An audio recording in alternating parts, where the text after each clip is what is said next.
سلام الله عليكم. وسعد الله اوقاتكم بكل خير. قبل ما نبداو نصليو على النبي العدنان عليه افضل الصلاه والسلام. كان في قديم الزمان كان في واحد القبيله واحد الصياد، وكانت الخدمه ديالو هو يصيد النعام. وفين ما يخرج يصيد كيجيب يديه عامرين، وكل مره شنو كيدير بداك النعام؟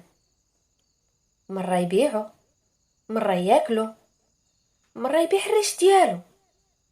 واحد النهار خرج باش يصيد، وصل لبلاصه اللي كيصيد فيها. بقى كيتسنى والو ما بانت حتى نعام. وصلت العشيه وطاح الظلام. قال مع راسو هاد النهار ما جابش فيه الله، نرجع بحالي. جمع العده ديالو وشد الطريق لدارو. وهو راجع من بعيد كتبان ليه نعامه كدور حدا باب دارو. قرب ليها شويه، جبد الجويجه ديالو وهو يضرب.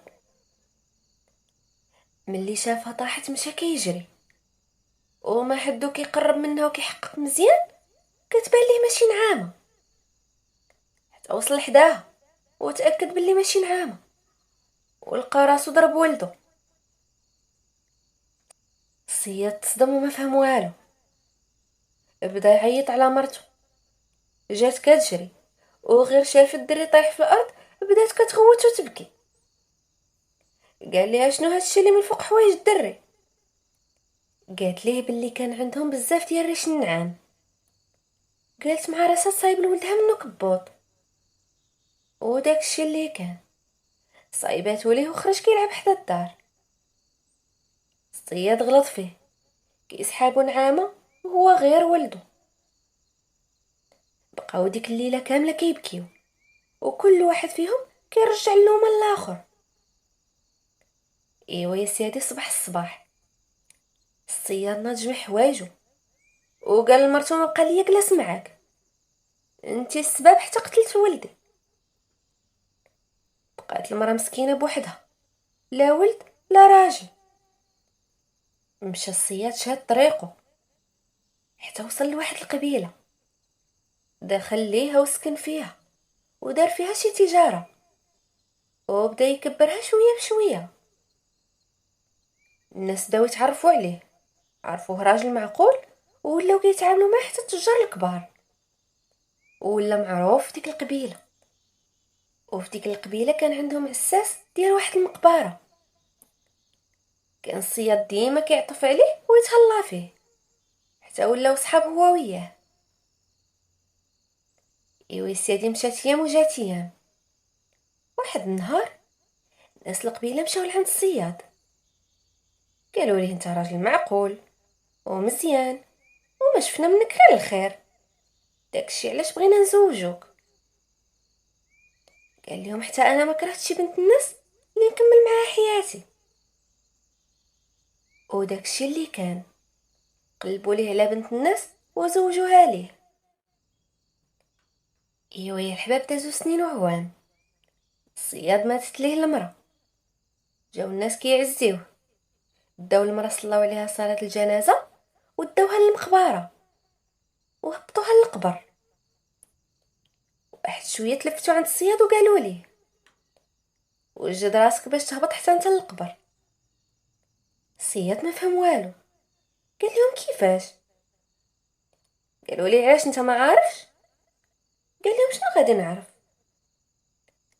قالوا ليه باللي حنا في هاد القبيله من العادات والتقاليد ديالنا كندفنوا المراه وكندفنوا معاها حتى راجلها.